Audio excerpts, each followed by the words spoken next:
Hey, Poxo here with a brand new Destiny 2 video for you guys. A few days ago, Bungie announced that as of tomorrow, 26th of September at 2 AM Pacific time, the Faction Rally event will begin. So what exactly are the Faction Rallies, you may be wondering? Well, when the designated time does arrive, you have to choose between which of the three factions you would like to fight for. The three factions are the Dead Orbit, the Future War Cult, and the New Monarchy. And we'll go in depth on each one of them and help you decide which one is best for you in just a second. But before that, something you should definitely know is that you will need to be level 20 and have access to the Tower Hub area, which essentially means you have to have completed at least the campaign mode of the game, regardless of which faction you choose, as you will need to head for the tower as all three of the NPCs who represent each of the factions are waiting there. Now it is finally time to decide to which of the factions you would like to pledge your allegiance to. So what should we base our decision on? Well, each of the factions will offer up a special weapon as a reward if their faction wins, and this weapon can be bought by everyone, not only the people who chose the winning faction. The only difference is that the people who did choose that faction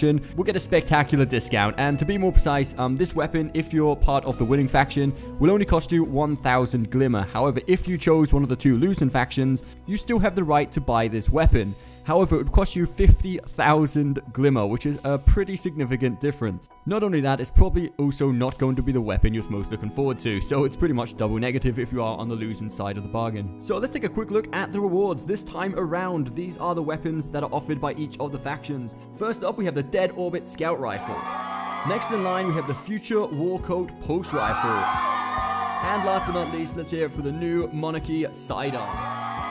So hopefully that information has helped you out to lean towards one faction or another by now. But once we have decided who we are willing to fight for, how do we decide who the winning faction is? Well, once we've chose who we want to fight for, we can go back to doing our normal daily affairs. However, now every time we complete a public event, a strike, or explore lost sectors, some clear raids, and even compete in the Crucible, we'll be awarded with a special type of token, each representative of the faction we chose. And then the winner will be decided by which faction has given in the most tokens before October the 3rd at 2 AM Pacific time. And 10 AM of the same day, the winning faction will be announced and the weapon will be available for purchase for everybody with the conditions we said before. Something else you should definitely take into account for choosing faction is that by giving in tokens, you will also be awarded with packages that can drop some pretty neat gear, and they're different depending on which faction you're fighting for. So I'll leave the images on screen of some of the stuff you can get out of the packages for each of the factions if you want to pause the video in case you're interested in any specific sort of item, armor, weapon, anything like that. But I hope this video was helpful for you guys. Hit that thumbs up button if it was. Don't forget to subscribe for more Destiny 2 content coming very soon, and we'll see you next time.